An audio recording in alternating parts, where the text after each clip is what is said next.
Good morning, guys, and welcome back to Soul Love. It is Saturday, the first Saturday in March. I'm out in the garden, of course, and I'm going to do a quick harvest before we have to do some errands for the day.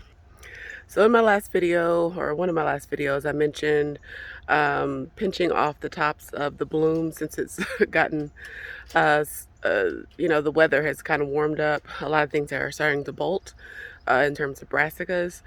So I pinched those off. I want to go ahead and harvest a lot of the leaves. I think I'm just going to do a green powder with some of them, but I might just, do a quick saute with the rest. So we're harvesting brassicas mainly today.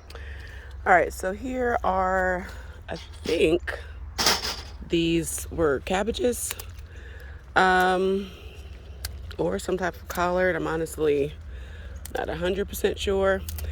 They got knocked back quite a bit with the, weather that we had.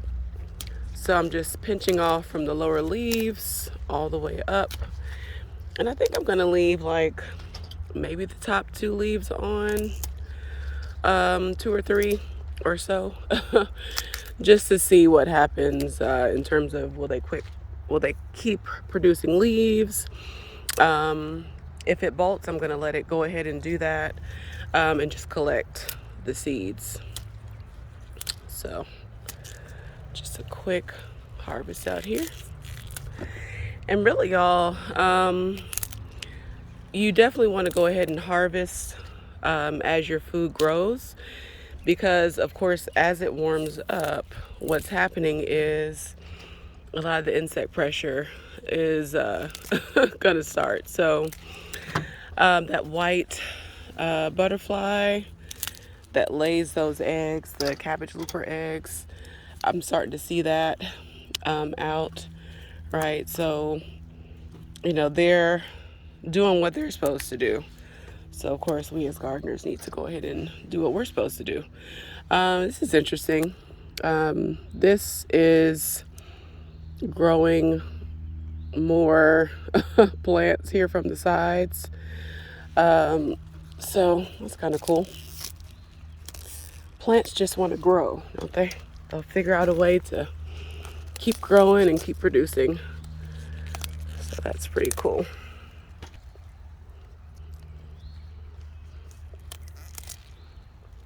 So these leaves right here with the yellow, I'm just gonna kind of bury those in the soil, let those compost down. You definitely always want to add organic matter into your soil. Of course, that helps to feed that bacteria, which in turn feeds your plants and just promotes good soil. So letting things compost in place is always a great idea. All right, so there's that little section. I'm gonna move over to this one. Sorry about my shadow casting over, but the way the sun works over here, it swoops across the garden, so that's just where I happen to be right now. All right, so here's what my basket's looking like so far. I definitely need to do a little cutting on a lot of the onions. Actually, last night I did a late night garden run and needed some onions, and so harvested the tops of those. Those are just bunching onions. Actually, those may be walking onions that I need to figure out a space for. These are cabbages that, I don't know, I might actually leave them alone and just see if they even form a head. So I'm gonna leave that alone. All right, let's go to another spot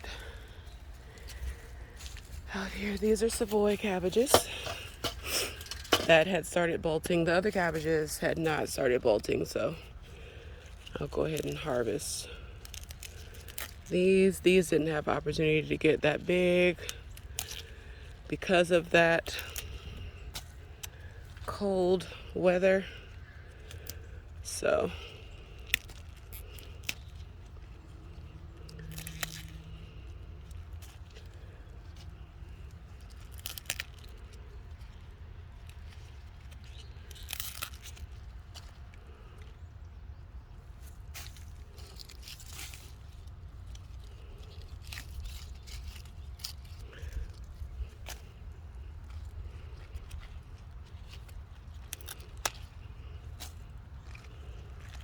I'm gonna just remove the discolored leaves, because that can attract pests also. And we'll just bury those in the corner over here. I might leave these alone for now. I love that crunching sound.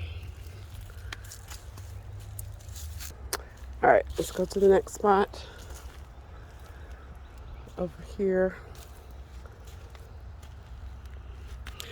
Now these are collards. I think these were they Bates collards?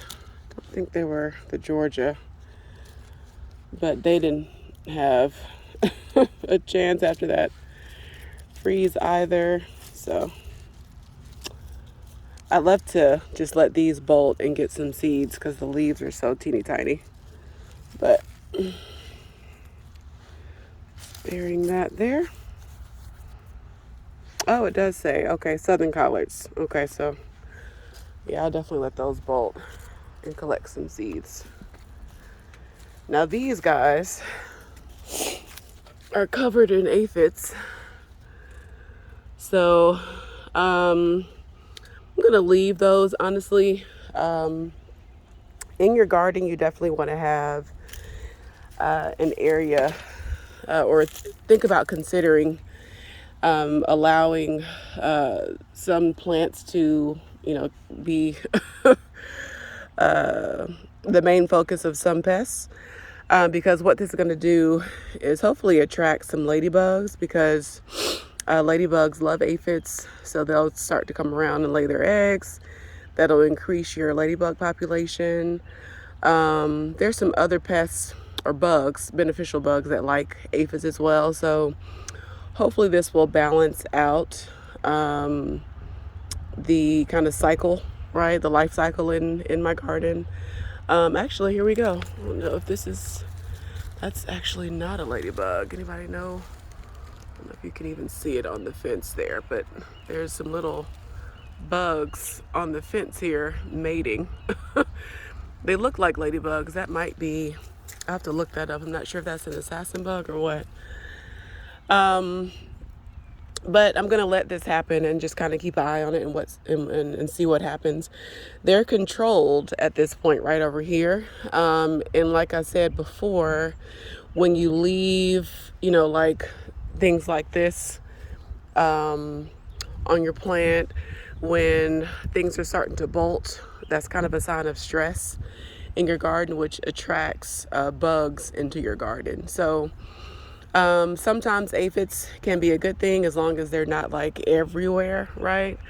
So we'll see what happens. There are also a lot of plants you can plant that will attract and deter pests away from your main plant. So I'm going to strategically have some things planted in the garden to help to deter pests from things that I really want to keep.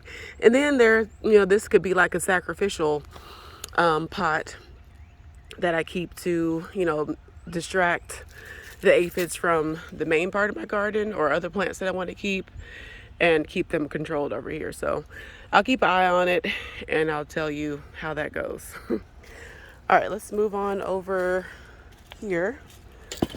I have some red Russian kale I need to harvest from.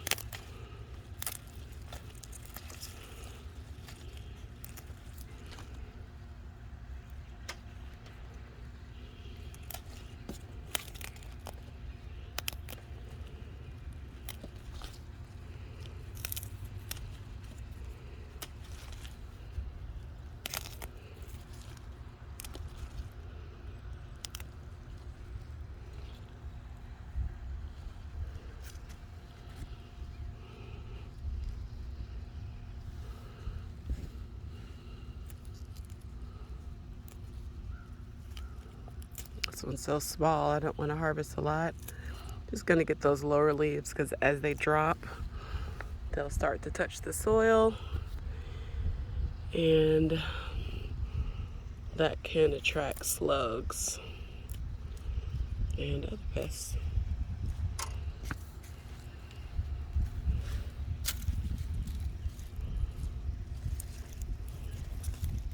I'm not sure what that is, but it looks kind of like a kohlrabi.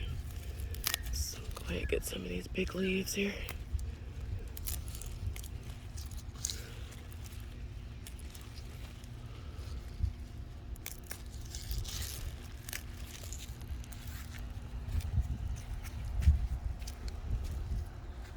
All right, gonna start harvesting some of my onion tops.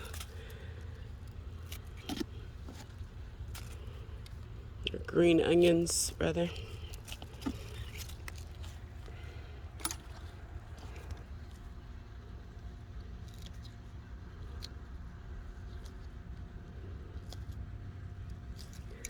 Trying to do this one-handed.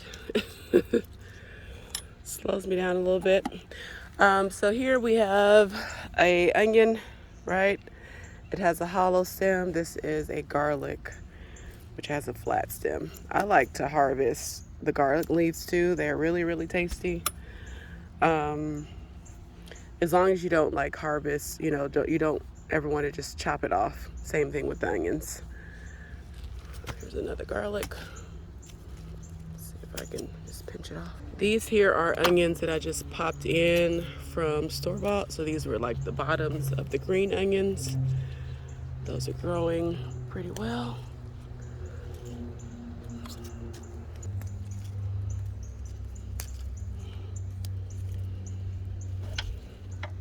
Now these here were wild onions that were just growing in my yard. These are really, really tasty if you've never tried them. So all I'm gonna do is grab them like this and take a cut, and they'll keep growing. So as y'all see those wild onions, pot them up and allow them to be a like a green onion substitute for cooking. So there's the after. These were actually chives, but I did the same thing there. All right, here's a little bit of parsley. I'm just gonna get the bottom leaves. I've actually harvested it last night actually, but couldn't see what was touching the bottom of the soil, the garden bed, so getting that. So these are some garlic. These are corms that I planted. So when you grow elephant garlic, the bulb will produce like almost little, I don't know, they look like little mini seeds, I guess, for lack of a better word, but they're about the size of a penny sometimes. But you can plant those. And I believe it takes a whole year before they start popping up. So I planted them, I think that was one summer. Let's see, here we go. November of 2020.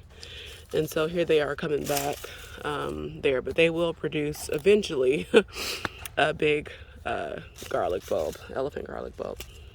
All right, more onions. I'm gonna harvest those. Here's another little pot, or 2 pots of the wild onions. I'm gonna go ahead and again grab those and just give them a haircut. There's that. And go ahead and give these a little haircut. We're almost done. Let's see if we can just pinch it off.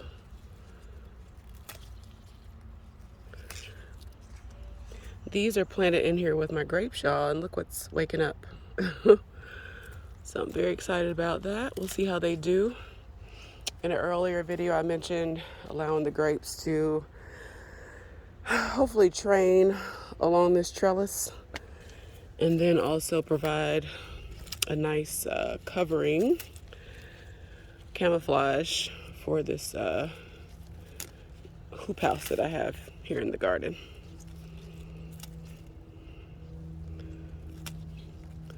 So what I'm doing again is harvesting around, like this is new growth right here. So I'm leaving that. You never want to just like chop off the whole top, right? So I'm harvesting around, leaving some new growth. And these are, again, these are not bulb onions. These are walking onions and spring onions and bunching onions. So totally fun to harvest them this way.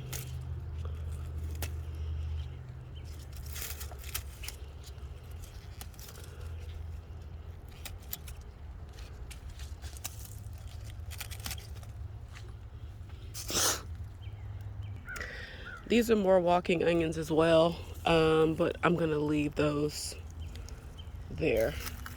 And these two, those are Jerusalem artichokes. What I'm gonna do is just kind of dig down and see how it's going since we've had so much rain. Just curious to see. Oh, there's a worm. That's good. Good sign. See how the bulbs are doing. See how far down did I plant them?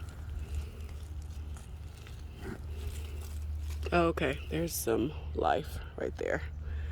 All right, so let's cover that back up. Just curious to see. I haven't seen any sprouts. I know with the freeze that we had, I experienced a lot of things rotting after that freeze. So I know a lot of gardeners lost quite a bit. So just wanted to see, a little curiosity. Let's go ahead and harvest these a little bit. This is where I pulled from on my late night garden run last night. I will say I've missed coming out and harvesting, like, you know, with my old garden. You know, I told y'all we moved, so we moved the whole garden, and it was pretty well established, a lot of things. But when we came here, the first thing that was one of my priorities was to start the garden. Just because that luxury and convenience of being able to walk out and just harvest things from your garden, it's just amazing. I love it. So, springtime is coming back. Springtime is coming back, and trying to find some light, y'all. Hold on, let me get in here. Might be a little bit better. Springtime's coming back, and springtime weather is coming in. But the garden season is coming, so definitely excited about having things growing out here and having like garden fresh meals once again. So I hope you enjoyed my little chit chat ASMR at some points video. Please leave any questions, comments below. Let me know how you're doing, and I'll see you in the next video. Bye, you guys.